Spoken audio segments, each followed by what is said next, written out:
හයි ළමයි මට හිතුණා පොඩි මිනි ලොග් එකක් කරන්න ඕනේ කියලා. ඉතින් අපේ අක්කිගේ වෙඩින් එකේ වැඩ වගේකට මේ දැන් නම් වෙඩින් එක ඉවරයි. හැබැයි කලින් ලොග් එකක් තමයි මම මේ දාන්නේ. වැඩ වගේකට ගියපු එකේ පොඩි මිනි ලොග් එකක් කරා. ඉතින් අපේ වැඩ ටික ඉවර වෙලා අපි ගියා වන් ගෝල් ෆේස් එකට. කන්න ඕනේ කියලා හිතුන නිසා ඉතින් අපි ඕඩර් එක දාලා ටිකක් ඇවිද හිටියා. ඒ ඇවිදි තමයි මෙයාට මෙන්න මේ වගේ යාළුවෙක් හම්බුනේ. මේ දෙන එක වගේ නේද? මම ටිකක් ළඟට කරලත් බැලුවා මේ දෙන එක වගේද කියලා. ඊට පස්සේ අපේ ඕඩර් එක ආවා. ඊට පස්සේ අපි ඒ ටික අරගෙන ගියා තැනකට කියලා කන්න.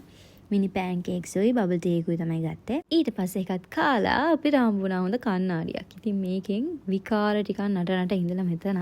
ඉතින් දන්නවනේ ගෑනු ළමයි දෙන්නට කණ්ණාඩියක් හම්බුණා කියන්නේ කැම් එක අරගෙන ෆෝන් එකේ ස්ටෝරේජ් ෆුල් වෙනකම් වීඩියෝ කරනවා. ඊට පස්සේ අපි පොඩි දෙයක් කාලා ලොකු දෙයක් ගන්න ගියා.